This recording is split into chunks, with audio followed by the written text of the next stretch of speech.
जय गुरु जी, शुक्राना गुरु जी, सारे संगत परिवार को जय गुरु जी। संगत जी, लाइफ में कभी कभी ऐसे पल आते हैं जब हमें लगता है कि हम पूरी तरीके से टूट चुके हैं, हमारे सामने कोई रास्ता नहीं है और जो ज़िंदगी हम जी रहे हैं वो सबसे बेकार ज़िंदगी है। आखिर हम इसे क्यों जी रहे हैं? हमारे साथ ही गलत क्यों हो रहा है? सब कुछ हमारे साथ ही क्यों हो रहा है? हमने क्या किसी का इतना बुरा कर दिया या हमसे कौन सी गलती हो गई कि आखिर आज हमारे सामने ये दिन आ गया है? संगत जी, जब ये मोमेंट आता है तो हमें तब कोई भी डिसीज़न लेने की शक्ति नहीं रह जाती। हमारा दिमाग शून्य हो जाता है, हमें कुछ भी समझ में नहीं आ रहा होता है। ऐसे में हमारी ज़िंदगी को सिर्फ़ एक चीज़ बदल सकती है, वो है हमारे प्यारे गुरु जी की कृपा। गुरु जी की कृपा अंधेरे को रोशनी में बदल देती है, दुख को सुख में बदल देती है, उलझन को शांति में बदल देती है। गुरु जी की कृपा हमें सत्संग के माध्यम से मिलती है और जब हमें कृपा मिलती है सत्संग के माध्यम से और जब हम सत्संग सुनते हैं तो हमारी सोच बदल जाती है और सोच बदलने से हमारा जीवन भी बदल जाता है। आज आप सबको मैं एक ऐसा सत्संग सुनाऊंगा जिसको सुन के आप बहुत इमोशनल हो जाएंगे और हो सकता है कि आप उसको अपनी लाइफ से कनेक्ट भी कर सकें। अंकल जी ने जो सत्संग हमारे साथ शेयर किया है वो जब मैं पढ़ रहा था तो मैं इतना इमोशनल हो गया था कि तब मुझे लग रहा था कि ये सत्संग मैं सुनाऊंगा कैसे। लेकिन इतना प्यारा सत्संग, इतना ब्लेसफुल सत्संग है कि जब आप सुनना स्टार्ट करोगे तो आपका मन नहीं भरेगा। और आज हमें गुरु जी के ऐसे चमत्कार सुनने को मिलेंगे जिसके बारे में हम कल्पना भी नहीं कर सकते थे। संगत जी, सत्संग को पूरा सुनना बहुत ज़रूरी होता है क्योंकि सत्संग सुनने वाले को और सुनाने वाले को दोनों को गुरु जी की कृपा मिलती है। चलिए हम आज का सत्संग स्टार्ट करते हैं। ओम नमः शिवाय। शिव जी सदा सहाय। ओम नमः शिवाय। गुरु जी सदा सहाय। संगत जी, यह सत्संग हमारे साथ मुकेश अंकल जी ने शेयर किया है जिसे मैं आप सबको सुनाने वाला हूँ। अगर सत्संग सुनाने में कोई गलती हो जाए तो माफ़ कर दीजिएगा। मुकेश अंकल जी अपना सत्संग गुरु जी के मंत्र जाप से स्टार्ट करते हैं। ओम नमः शिवाय। शिव जी सदा सहाय। ओम नमः शिवाय। गुरु जी सदा सहाय। संगत जी, अंकल जी कहते हैं, जय गुरु जी, शुक्राना गुरु जी। संगत जी, सबसे पहले तो मैं गुरु जी का शुक्राना करूँगा कि उन्होंने आज मुझे इस काबिल बनाया कि मैं शुक्राना सत्संग शेयर कर सकूं। मैं किस वर्ड में गुरु जी का शुक्राना करूं मुझे समझ में नहीं आ रहा है, बहुत कम पड़ जाएंगे शब्द। लेकिन गुरु जी का शुक्राना अनंतम अनंतम शुक्राना कि उन्होंने मुझे हर जगह बचाया, हर जगह बख्शा, मेरे बुरे कर्म काटे, मुझे सही गलत का फ़र्क समझाया, कौन अपना है कौन पराया है वो दिखाया, मेरी परिस्थितियों से मुझे निकाला, बुरी परिस्थितियों से। इन सभी घटनाओं के लिए, इन सभी स्थितियों के लिए गुरु जी का अनंतम अनंतम शुक्राना। और जो अंकल जी आज मेरा ये सत्संग शेयर कर रहे हैं उनका भी बहुत बहुत शुक्रिया। बहुत अच्छे से वो संगत जी का सत्संग शेयर करते हैं। गुरु जी अंकल जी को बहुत सारा ब्लेस करें और जो भी संगत आज ये सत्संग सुन रही है उन्हें भी गुरु जी ब्लेस करें। संगत जी, मैं इंदौर का रहने वाला हूँ। मेरी लाइफ में सब कुछ परफेक्ट था, लेकिन जब कोरोना का टाइम आया और लॉकडाउन लग गया तो सब कुछ एकदम से एक झटके में बदल गया। लॉकडाउन लगने की वजह से सारी क्लासेस बंद हो गई और मेरा तो प्रोफेशन ऐसा था कि मुझे लोगों के सामने आना पड़ता था। कभी कभी मुझे उनको पोस्चर्स बताने पड़ते थे तो और भी ज़्यादा रिस्क था, तो सारी क्लासेस बंद करनी पड़ी मुझे। काफ़ी टाइम तक हम लोगों ने संभाला, रेंट वगैरह हमारी जेब से जा रहा था। लेकिन फिर एक टाइम पे हिम्मत टूट गई क्योंकि एक लॉन्ग टाइम तक वो कोरोना का टाइम चला जिसकी वजह से बहुत सारे लॉसेस हो गए और आखिरकार हमें अपना इंस्टीट्यूट बंद करना पड़ा। बहुत सारे लॉसेस हो चुके थे, घर की बहुत सारी रिस्पॉन्सिबिलिटीज़ थी, तो इस वजह से दिमाग में बहुत टेंशन हो गई, रात रात को नींद नहीं आ रही थी। बस मन में एक ही बात चलती थी कि सब कुछ कैसे मैनेज होगा, फिर से कैसे रीस्टार्ट करूँगा, कैसे जगह मिलेगी वापस से सब कुछ स्टार्ट करने के लिए। बहुत सारे क्वेश्चंस दिमाग में घूमते रहते थे तरह तरह के। सेविंग्स भी धीरे धीरे ख़त्म होती जा रही थी। मेरे पापा तो बचपन में ही एक्सपायर हो गए थे, तो पूरे घर की रिस्पॉन्सिबिलिटीज़ मेरे हाथ में थी, घर को कैसे चलाना है सब कुछ मेरे हाथ में था। बहुत ही डिफ़िकल्ट टाइम चल रहा था और बहुत दुःख की बात है कि मेरे पास किसी का सपोर्ट भी नहीं था, ना पहले था, ना उस टाइम पे था और आज भी नहीं है। जो भी कर रहा हूँ मैं अपने दम पे कर रहा हूँ गुरुजी की कृपा से। फिर कोरोना का टाइम ख़त्म हुआ, मैंने वापस से क्लासेस किसी तरीके से स्टार्ट की, लेकिन फिर वो रिस्पॉन्स नहीं आ रहा था जो पहले हुआ करता था। सामने पूरा फ्यूचर खड़ा था, तो सारी सेविंग्स भी ख़त्म हो चुकी थी, तो मन में ये बात चलती रहती थी कि कैसे सब कुछ होगा और लाइफ में कैसे आगे बढ़ूँगा। बहुत सारे फेजेस चल रहे थे, एजुकेशन भी उतना ज़्यादा स्ट्रॉन्ग नहीं था कि कहीं पे अच्छी जॉब पकड़ लूँ। तो चारों तरफ से फंस गया था और रेंटेड प्लेस में क्लासेस लेता था, तो बहुत मुश्किल से सब कुछ देने के बाद घर के खर्चे निकल पा रहे थे, लेकिन वो भी अच्छे से नहीं हो पा रहे थे जैसे पहले कभी हुआ करते थे। तो ऐसा लग रहा था कि यार अब ये प्रोफेशन ही छोड़ देना चाहिए। धीरे धीरे मुझे लगा सब कुछ ठीक हो जाएगा, लेकिन हालत और ख़राब होती चली गई। लोगों का इंटरेस्ट पता नहीं क्या हुआ, कोरोना के बाद एकदम से कम हो गया था शायद, या मेरी ही किस्मत ख़राब थी। धीरे धीरे सिचुएशन और ख़राब होती चली गई, स्टूडेंट्स कम होते चले गए। ऐसी बात नहीं थी कि मैं अच्छे से काम नहीं कर रहा था, मैं अपना पूरा एफर्ट लगा रहा था, पूरी मेहनत कर रहा था, पहले से ज़्यादा ही कर रहा था, क्योंकि लाइफ में ऐसा मोड़ आ गया था कि मुझे लगता था कि मैं जितना अच्छा काम करके दूंगा उतना अच्छा मेरा रिस्पॉन्स होगा, तो लोग मुझसे और जल्दी जुड़ेंगे। तो मैंने और स्पीड में और मेहनत के साथ काम किया, लेकिन जस्ट उसके अपोज़िट हुआ, रिस्पॉन्स नहीं आ रहा था। लगता था कि जैसे मेरा ही सब कुछ ख़राब हो रहा है, मेरे साथ ही गलत हो रहा है और मैंने पता नहीं ऐसा क्या कर दिया है कि ये टाइम मुझे देखना पड़ रहा है। बातें समझ में नहीं आ रही थी। रोज़ रात को जाता था, सोचता था कि मैं क्या गलत कर रहा हूँ, फिर से प्लान करता था, फिर सारी चीज़ें दोबारा जाके स्टार्ट करता था मॉर्निंग में, लेकिन कुछ नहीं हो रहा था। 6 महीने ऐसे ही निकल गए। फिर मेरी मम्मी ने मुझे घर पर बोला कि बेटा इस तरीके से कैसे चलेगा, अभी तो शादी भी करनी है और छोटी बहन है उसकी भी शादी करनी है, कैसे सब कुछ होगा। बहुत टेंशन का माहौल घर में चल रहा था। तो मम्मी ने बोला इससे अच्छा तुम कुछ और काम कर लो। तो उनकी की बात भी मुझे सही लग रही थी कि मुझे कुछ और भी कर लेना चाहिए, क्योंकि ले दे के सब कुछ कुछ भी हो, लेकिन ज़िंदगी जीने के लिए हमें पैसों की ज़रूरत तो पड़ती ही है। अगर हम कहीं भी जाएंगे, कुछ भी करेंगे, तो हमें पैसे तो चाहिए।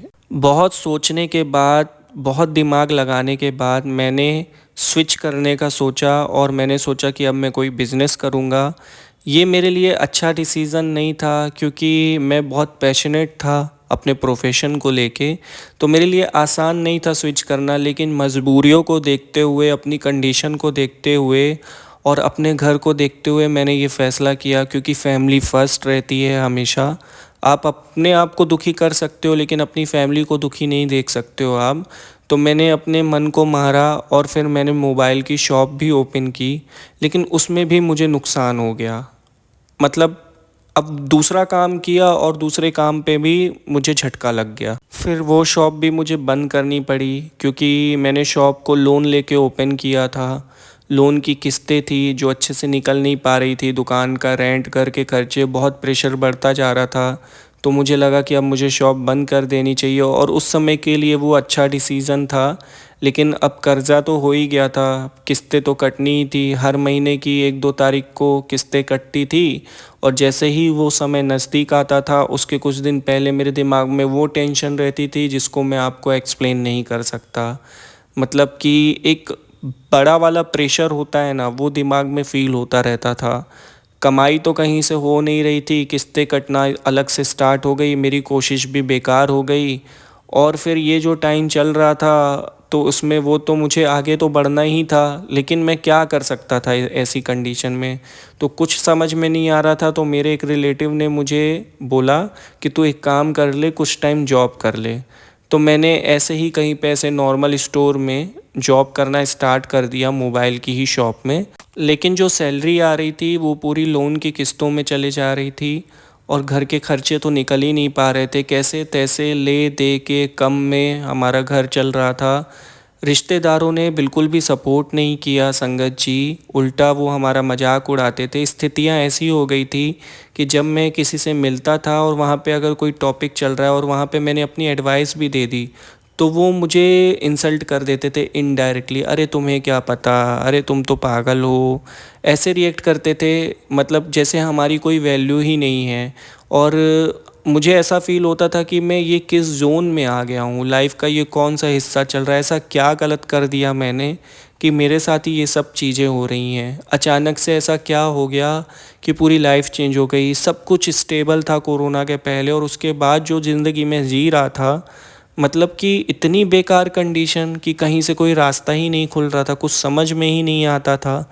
फिर एक दिन मेरे एक फ्रेंड ने कहा कि अगर तेरी एक बार शॉप बंद हो गई, तुझे लॉस हो गया, तो तूने हार क्यों मान ली, तू फिर से स्टार्ट कर, तभी तो तेरा कुछ बदलेगा ना, नहीं तो तू कितने दिन नौकरी करेगा और कब तक तू इस तरीके से लोन की किस्तें पे करता रहेगा, घर के खर्चे भी नहीं चल रहे हैं। उसने मुझे बोला कि यार ऐसे तो तू आगे ही नहीं बढ़ पाएगा। तो कहीं ना कहीं उसकी बात मुझे सही लगी कि सही बात है, इतनी सी सैलरी में क्या होगा, सब कुछ कैसे मैनेज होगा। तो मैंने फिर फैसला किया कि चलो एक बार फिर से कोशिश करते हैं। तो इस बार मैंने अपने फ्रेंड्स से हेल्प मांगी और उन्होंने मुझे हेल्प की भी बुरे टाइम पे, लेकिन बहुत ज़्यादा नहीं कर पाए। तो जो भी हेल्प की उससे मैंने छोटा सा स्ट्रीट फूड कॉर्नर स्टार्ट किया, जो कि अच्छा चल रहा था। तो कुछ दिन बीतने के बाद मुझे एक होप नज़र आई कि चलो अब कुछ अच्छा हो सकता है धीरे धीरे करके। मैं वेट कर रहा था कि अगर मैं किसी तरीके से मेरा लोन पेड कर दूं तो फिर मैं कुछ बड़ा भी कर सकता हूं, एक प्रेशर कम हो जाएगा। 2-3 महीने सब कुछ अच्छा चल रहा था। फिर एक दिन मैं अपनी बाइक से घर जा रहा था और मेरा एक्सीडेंट हो गया, मेरी बाइक स्लिप हो गई, जिसकी वजह से मेरी लेफ़्ट लेग में इंजरी हो गई। और डॉक्टर ने कहा कि कम से कम मुझे 3 महीने लगेंगे, रेस्ट करना पड़ेगा और मैं काम नहीं कर सकता हूँ। मेरी हड्डी टूट चुकी थी लेफ़्ट लेग की, और मेरे लिए रेस्ट कंपलसरी था, कोई ऑप्शन नहीं था कि मैं किसी तरीके से उसको इग्नोर करके वापस काम स्टार्ट कर सकूँ। और 3 महीने एक बहुत बड़ा टाइम होता है, जिसकी वजह से मेरी वो शॉप भी बंद हो गई जो मैंने दोबारा स्टार्ट की। था तो छोटा सा बिज़नेस पर रन कर रहा था, तो एक होप मिली थी, वो भी बंद हो गया। और फिर मेरे माइंड में वही थॉट, लगता है मेरी किस्मत ही ख़राब है, भगवान मेरा साथ नहीं दे रहे हैं। इस तरीके की सिचुएशन देखते देखते मेंटली बहुत प्रेशर फील करने लगा, एंजाइटी होने लगी, डिप्रेशन में जाने लगा। ऐसा लग रहा था अब तो कोई रास्ता ही नहीं बचा है मेरे सामने। 3 महीने बीत गए, मेरा पैर कुछ ठीक हुआ। फिर मैंने सोचा कि अब कुछ करना पड़ेगा, फिर से जॉब ढूंढना स्टार्ट किया, लेकिन निराश होकर घर वापस आ जाता था। सैलरी वो ऑफ़र होती थी जिससे मेरा कुछ हो ही नहीं सकता था। किसी तरीके से वो 3 महीने कटे थे, लेकिन अब जो पैसे थे वो बिल्कुल ही ख़त्म हो चुके थे और अब कोई ऑप्शन नहीं था मेरे पास। ईएमआईज़ का भी टाइम आने वाला था सामने। बिल्कुल एकदम मैं माइंड से एकदम प्रेशर में आ गया, कुछ समझ में नहीं आ रहा था। तो मेरी मम्मी ने अपना गोल्ड बेचकर मुझे कुछ पैसे दिए, जिससे मैं उस टाइम के पीरियड में कुछ ढूंढ सकूं, अपने लिए कुछ कर सकूं। बहुत ज़्यादा पैसे तो नहीं मिले, पर 1-2 महीने की ईएमआईज़ हम पे कर सकते थे, इतने पैसे मिल गए थे। और उस 2 महीने में मुझे कुछ करना था, कुछ ऐसा करना था कि मैं अपनी प्रॉब्लम को पूरी तरीके से ख़त्म कर सकूं। कुछ समझ में नहीं आ रहा था, कोई रास्ता तो बचा नहीं था। तो मैंने सोचा कि क्यों ना मैं अपनी सिटी छोड़ के कहीं और जाके कुछ ट्राई करता हूँ। फिर मैं दिल्ली आ गया और दिल्ली आकर मैंने काम ढूंढना स्टार्ट कर दिया। मुझे एक जगह काम मिला जहाँ पे कंप्यूटर के असेंबल होते थे। तो वहाँ पे मुझे काम तो नहीं आता था, लेकिन मेरे पास ऑप्शन नहीं था। उस सिटी में भी मुझे अपना गुजारा करना था, तो मैंने कम सैलरी में ही उसको ज्वाइन कर लिया। 2 महीने थे, मुझे लगा 2 महीने में मैं काम सीख लूँगा तो मेरी सैलरी बढ़ जाएगी, तो सब कुछ ठीक होने लगेगा। और वहाँ का जो ऑनर था उसने भी मुझे ये एक मतलब बोला था कि अगर तू सीख गया काम तो हम तेरी सैलरी बढ़ा देंगे। तो मैं बहुत होप के साथ, पूरे मन के साथ काम करने लगा। संगत जी, जिस जगह पे मैं काम कर रहा था वहाँ पे गुरुजी का एक स्वरूप था जिसमें लिखा हुआ था स्वरूप में जय गुरुजी। तो मैंने वहाँ पे किसी से पूछा कि ये कौन है। तो वहाँ पे जो काम करते थे उसमें से एक मेंबर ने मुझे बताया कि ये गुरुजी हैं और इनका मंदिर है यहाँ पे, बहुत बड़ा, बड़े मंदिर बोलते हैं उसको। और इनमें बहुत शक्ति है, जो भी इनके यहाँ जाता है खाली हाथ वापस नहीं आता है। और बहुत ही मतलब तारीफ़ सुनने को मिली उनकी मुझे, तो मेरे मन में एक जिज्ञासा हुई कि क्या मुझे भी बड़े मंदिर जाना चाहिए? और फिर मैंने भी अपने मन को नहीं रोका और मैं निकल गया बड़े मंदिर के लिए। जैसे ही मैं वहाँ पे पहुँचा, मुझे बहुत अच्छा लग रहा था, वहाँ का एटमॉस्फेयर सब कुछ बहुत अच्छा लग रहा था। वहाँ पे मैंने लंगर प्रसाद भी लिया और वहाँ पे मैंने माथा टेक के गुरुजी से प्रार्थना भी की। और वहाँ पे मैं जब था तो मैंने गुरुजी से कहा अपनी पूरी परेशानियों के बारे में, और मैंने उनसे प्रार्थना की कि किसी तरीके से कोई रास्ता बना दीजिए और मेरा जो लोन है वो ख़त्म हो जाए, क्योंकि मैं बहुत प्रेशर फ़ील करता हूँ। ऐसा मैंने वहाँ पे प्रार्थना की और फिर मैं वापस आ गया वहाँ से। और फिर मैं गुरुजी के सत्संग भी सुनता था और जहाँ-जहाँ सत्संग होते थे वहाँ पे मैं भाग लेने लगा। मतलब संगत परिवार का एक हिस्सा बन गया। मुझे बहुत अच्छा लगता था गुरुजी के सत्संग सुनना, संगत के साथ बैठ के सत्संग सुनना। कहीं पे भी सत्संग हो रहे हैं तो अगर मुझे वहाँ सेवा मिल जाए, सेवा करना भी मुझे बहुत अच्छा लगता था। 1 महीना बीत चुका था, 1 महीना और बाकी था, जिसके बाद से मेरी प्रॉब्लम्स बढ़ने वाली थी। मैंने गुरुजी से बहुत प्रार्थना की कि किसी तरीके से कुछ हो जाए जिससे मेरी परेशानियाँ ख़त्म हो जाएँ। मन ही मन में बहुत दुखी रहता था, दुखी मन से काम कर रहा था, क्योंकि संगत जी, जब आप बहुत परेशानी में होते हो तो आप कितनी भी कोशिश कर लो, बातें तो आपके दिमाग में घूमती ही रहती हैं, कुछ ना कुछ तो दिमाग में चलता ही रहता है। और वो तब तक चलता है जब तक परेशानी ख़त्म ना हो जाए, और ख़ासकर तब जब आपके ऊपर बहुत सारी रिस्पॉन्सिबिलिटीज़ हों, तब तो आपको सुध बुध ही नहीं रहती, बस दिमाग में एक ही बात चलती है कि कैसे भी करके ये परेशानी ख़त्म हो जाए। एक दिन बहुत परेशान था, बहुत टेंशन में था, गुरुजी से प्रार्थना कर रहा था और आँखों से आंसू निकल गए कि कैसे क्या होगा सब, अब मैं टूट चुका हूँ, अब मेरे अंदर हिम्मत नहीं बची है।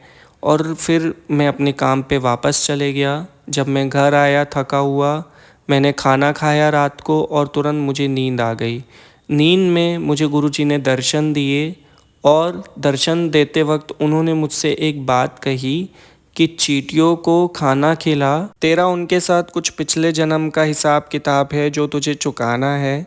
जैसे ही तू ये करेगा वैसे ही तेरी प्रॉब्लम्स ख़त्म हो जाएंगी, और मैं सदा तेरे साथ हूँ, तू टेंशन मत ले, मैं तेरे लिए सारे रास्ते बना दूंगा। इतने में मेरी आँख खुल गई। सुबह के 4 बजे थे। कहते हैं सुबह के टाइम पे जो सपने आते हैं वो सच होते हैं, पर मैं बहुत खुश था कि गुरुजी ने मुझे सपने में दर्शन दिए और उन्होंने मुझे रास्ता भी दिखाया। मैंने पूरे विश्वास के साथ जो उन्होंने मुझसे कहा था मैंने करना स्टार्ट किया। मैं मंदिरों में जाता था और जहाँ भी मुझे चींटियाँ दिखती थी वहाँ पे उनके खाने लायक कुछ भी चीज़ें मैं रख के चले आता था।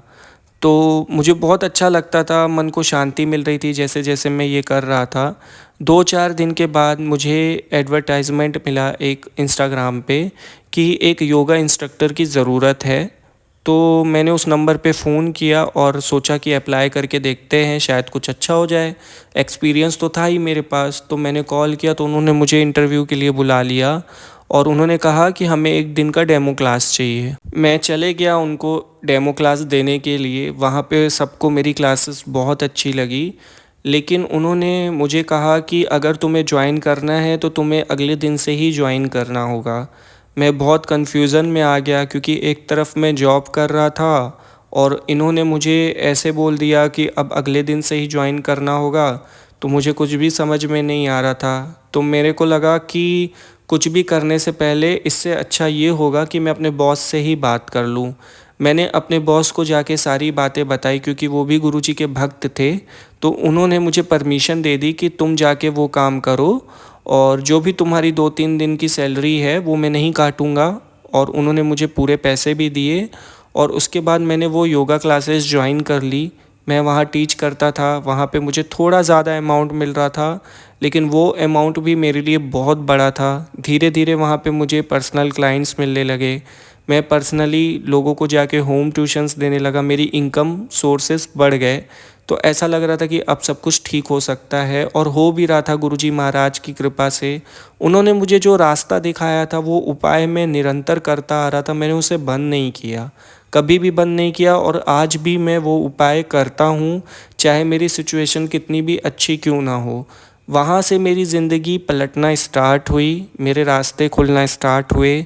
वहाँ से मेरी इनकम बढ़ी, धीरे धीरे करके मेरे लोन की ईएमआईज़ कम होती चली गई और फिर एक दिन लोन ख़त्म हो गया। बहुत जल्दी मैंने उस टाइम के बाद अपना लोन कंप्लीट कर लिया। वो मेरे ऊपर एक ऐसा बर्डन था कि जिसकी वजह से मैं कुछ सोच नहीं पाता था, क्योंकि जैसे ही तारीख आती थी एक प्रेशर मेंटेन होता था कि ये पैसे तो मुझे देने ही हैं। संगत जी, जब आप कर्ज में होते हैं ना और आप परेशानी में होते हैं, तो भले वो कितना ही छोटा क्यों नहीं हो, लेकिन आपके दिमाग में एक प्रेशर बन जाता है, तो आपको सोचने समझने की शक्ति नहीं रह जाती। और वही फेज़ मेरे साथ था। तो बस मेरे दिमाग में यही बात चलती रहती थी कि किसी तरीके से मैं ये लोन रीपे कर दूं, और वो करने के बाद मैं टेंशन फ्री हो गया जैसे ही मेरा लोन ख़त्म हुआ। लेकिन अभी गुरुजी की कृपा तो बरस रही थी, अभी तो उसकी स्टार्टिंग थी। अभी तो मेरे साथ बहुत कुछ होना बाकी था। जैसे जैसे दिन बीतते गए, मैं लोगों से मिलता चले गया, मेरे काम अच्छे होने लगे। फिर मैंने मेरी फैमिली को भी दिल्ली बुला लिया और हमने इंदौर पूरी तरीके से छोड़ दिया, क्योंकि मेरा पूरा काम दिल्ली से चल रहा था। तो मुझे बहुत अच्छा लगता था वहाँ पे ही। मुझे लगा कि जहाँ पे मेरा कैरियर है मुझे वहीं पे रहना चाहिए। और फिर वहाँ से मुझे कुछ इंटरनेशनल क्लाइंट्स मिले जिनके मैं ऑनलाइन सेशंस लेता था। तो एक बार एक क्लाइंट बहुत खुश हुए मुझसे और उन्होंने मुझे एक अपॉर्चुनिटी दी कि मैं वहाँ जाकर टीच करूँ दुबई में। तो उन्होंने कहा कि आप यहाँ पे आइए और यहाँ पे टीच करिए, अगर यहाँ पे पसंद आता है तो यहाँ पे हम आपको एज अ इंस्ट्रक्टर हायर कर लेंगे। तो मैं दुबई के लिए निकल गया और वहाँ पे भी मेरा काम बन गया। गुरुजी महाराज की कृपा थी, काम तो बनना ही था। वहाँ पे इनकम बढ़ गई, काफ़ी अच्छी इनकम थी। मैंने अपना खुद का घर भी ख़रीद लिया इंडिया में और सब कुछ बहुत अच्छा चल रहा है गुरुजी महाराज की कृपा से। अभी कुछ दिन पहले मेरे पास कंटिन्यू मैसेजेस आ रहे थे, सत्संग भी उसी प्रकार के आ रहे थे कि बेटा शुक्राना सत्संग शेयर करो, शुक्राना सत्संग शेयर कर। मैं क्लासेस के बिज़ी शेड्यूल की वजह से बहुत सोचता था कि आज करूँगा, आज करूँगा, आज करूँगा, पर वो आज कभी हो ही नहीं रहा था। फाइनली मैंने सोचा कि अब तो मैं शुक्राना सत्संग शेयर करके रहूँगा, क्योंकि मुझे एक एक बात आप सबके साथ एकदम वैसे ही एक्सप्लेन करनी थी जैसा मेरे साथ हुआ था। मैं बहुत इत्मीनान से बैठ के ये सत्संग लिख रहा हूँ और मैं जानता हूँ कि जब आपको ये सत्संग मिलेगा तो आप कनेक्ट कर पाओगे जैसे मैं सत्संग से कनेक्ट कर पाता था। मुझे सत्संग सुन के एक पॉजिटिव एनर्जी मिलती थी। तो मेरी कोशिश ये है कि जब आप मेरा सत्संग सुनो तो आपको भी एक पॉजिटिव एनर्जी मिले और गुरुजी का आशीर्वाद मिले जैसे मुझे मिला था। मेरी ये एक छोटी सी कोशिश है। अगर मैं कोई भी गलती कर रहा हूँ तो मुझे माफ़ कर दीजिएगा। मैंने इसके पहले कभी भी अपना सत्संग शेयर नहीं किया। आज मैं पहली बार अपना शुक्राना सत्संग शेयर कर रहा हूँ। मैं गुरुजी से ये प्रार्थना करता हूँ कि जिन भी संगत परिवार को ये सत्संग प्राप्त हो, उन्हें उनकी परेशानियों के हल मिल जाएं, उन पर भी गुरुजी की कृपा हो जैसी मुझ पर हुई थी। मैं तहे दिल से शुक्राना करता हूँ। मेरे पास वर्ड्स नहीं हैं, लेकिन आज मैं जिस भी पोजीशन पे हूँ, जो भी मैं कर रहा हूँ, मेरा घर गुरुजी महाराज की कृपा से चल रहा है। जो कर रहे हैं वो कर रहे हैं, जो करवा रहे हैं वो करवा रहे हैं। मैं तो बस एक माध्यम हूँ। मेरे घर के सारे जितने भी काम हैं गुरुजी ने किए हैं। आगे भी मैं चाहता हूँ कि गुरुजी मुझे ऐसे ही ब्लेस करते रहें, अपनी छत्र छाया में रखें। हो सके तो अपने चरण कमलों में मुझे एक छोटी सी जगह दे दें। आगे भी कोशिश करूँगा कि अब मैं शुक्राने सत्संग शेयर करता रहूँ। और जब भी गुरुजी की बात होती है तो मेरे मन में एक ही बात आती है कि हर किसी को गुरुजी महाराज के द्वार पे ज़रूर जाना चाहिए, क्योंकि वहाँ पे हर एक परेशानी का हल हमें मिलता है। हमें स्वर्ग का रास्ता पता है, लेकिन हमें जाने की कोशिश खुद करनी पड़ेगी और एक कदम खुद आगे बढ़ाना पड़ेगा। मुझे लगता है कि अगर उस दिन मैंने गुरुजी के बारे में नहीं पूछा होता और मैं बड़े मंदिर नहीं गया होता, तो शायद मैं यहाँ नहीं होता, मैं कहीं और होता। शायद इस उससे भी बड़ी प्रॉब्लम में होता, उससे भी ख़राब कंडीशन में होता। तो आज मुझे बहुत खुशी है कि मैं गुरुजी की संगत परिवार का एक हिस्सा हूँ और आप सभी के साथ मैं अपना सत्संग शेयर कर पा रहा हूँ। अंत में मैं बस ये कहना चाहता हूँ कि जहाँ से सब कुछ शुरू हुआ था वहीं पे सब कुछ ख़त्म हुआ। कैसे?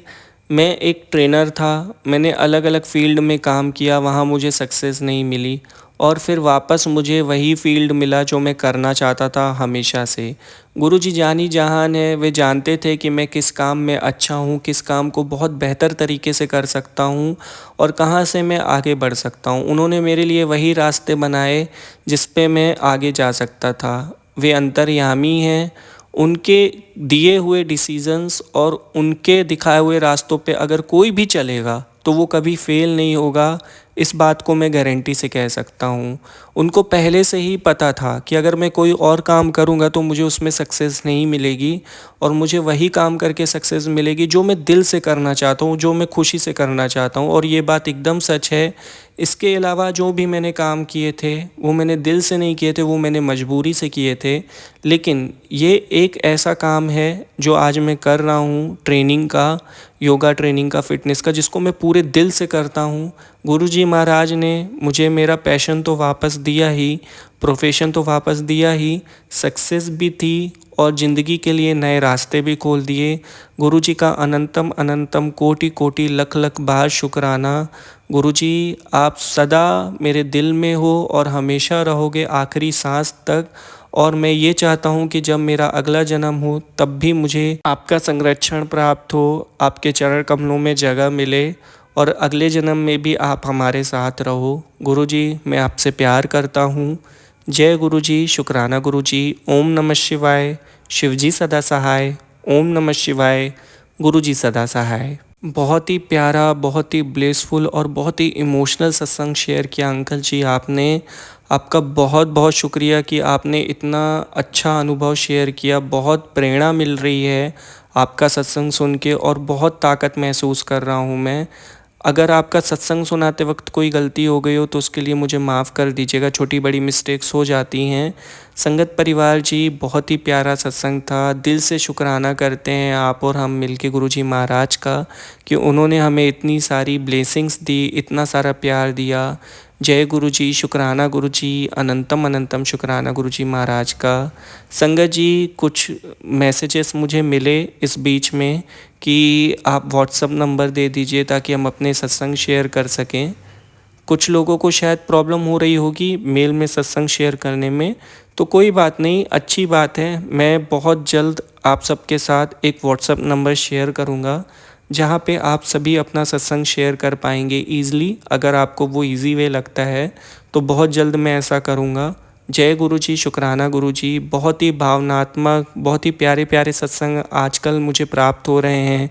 गुरुजी मुझे ये सेवा दे रहे हैं, इसके लिए गुरुजी का अनंतम अनंतम शुक्राना। संगत जी, यदि आप अपना सत्संग शेयर करना चाहते हैं, डिस्क्रिप्शन में मेल आईडी है, वहाँ लिखकर भेज दीजिए। मैं उसे गुरुजी के चैनल पे ज़रूर शेयर करूँगा। और ऐसे ही ब्लेसफुल सत्संग सुनने के लिए गुरुजी के चैनल को सब्सक्राइब करके बेल आइकन नोटिफिकेशन को ऑन कर दीजिए ताकि आपको अपडेट्स मिलते रहें।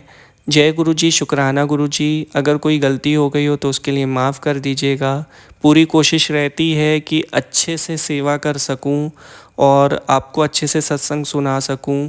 पता नहीं कितना कर पा रहा हूं, लेकिन पूरी कोशिश करूंगा आगे भी कि बहुत अच्छे से कर सकूं। जय गुरुजी, शुक्राना गुरुजी। ओम नमः शिवाय। शिवजी सदा सहाय। ओम नमः शिवाय। गुरुजी सदा सहाय।